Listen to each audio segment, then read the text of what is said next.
पुराने समय की बात है। एक छोटे से गांव में धर्मदास नामक एक सज्जन पुरुष रहते थे। वे अत्यंत परोपकारी थे और हर समय दूसरों की सहायता में लगे रहते थे। गांव में कोई भूखा होता तो वे उसे भोजन करवाते, कोई बीमार होता तो उसकी सेवा करते और हमेशा सत्य व न्याय के मार्ग पर चलते।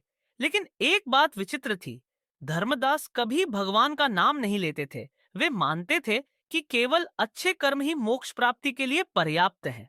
एक दिन गांव में एक महात्मा स्वामी अवधूतानंद जी का आगमन हुआ। गांव के लोग उनका आशीर्वाद लेने पहुंचे। धर्मदास भी वहां गए। जब उनकी बारी आई तो उन्होंने विनम्रता से कहा, स्वामी जी, मैं जीवन भर दूसरों की सेवा करता आया हूं, कभी किसी का बुरा नहीं किया, फिर भी मेरे हृदय में शांति नहीं है। क्या कारण हो सकता है? स्वामी जी मुस्कुराए और बोले, पुत्र, क्या तुमने कभी भगवान का नाम लिया है?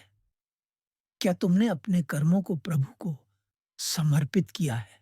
धर्मदास चौंक गया। उसने उत्तर दिया, नहीं स्वामी जी, मैं तो केवल अच्छा काम करता हूं। भगवान का नाम जपना जरूरी क्यों है? स्वामी जी बोले, आओ मैं तुम्हें एक कहानी सुनाता हूँ। स्वामी जी ने कथा सुनानी शुरू की। एक किसान था। वह रोज सुबह खेत में जाकर मेहनत करता, अनाज उगाता, लेकिन वह कभी भी राजा को कर, टैक्स नहीं देता था।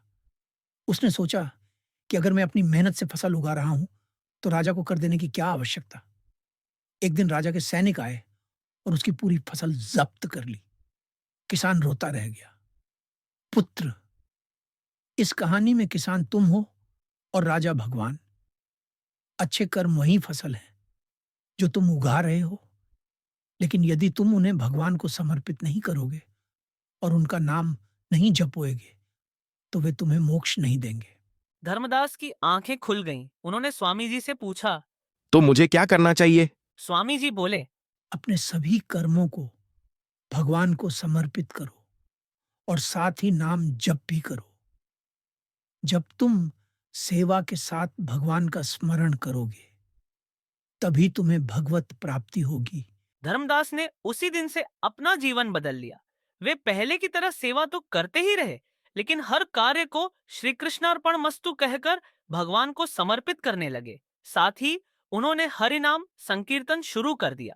धीरे धीरे उनके हृदय में अपार शांति और आनंद का संचार होने लगा। समय बीता और अंततः वे भगवान की कृपा से परम धाम को प्राप्त हुए। कथा की शिक्षा, केवल अच्छे कर्म करने से भगवत प्राप्ति नहीं होती, उन्हें भगवान को समर्पित करना भी आवश्यक है। सेवा और परोपकार के साथ भगवान का नाम जप करना ही सच्चा साधन है। जब हम अपने कर्मों को ईश्वर को अर्पित कर देते हैं, तभी वे पवित्र होते हैं और हमें मोक्ष की ओर ले जाते हैं। इसीलिए अच्छे कर्म करें, लेकिन उन्हें भगवान को समर्पित करें और निरंतर उनका नाम जपें। यही सच्चा भक्ति मार्ग है।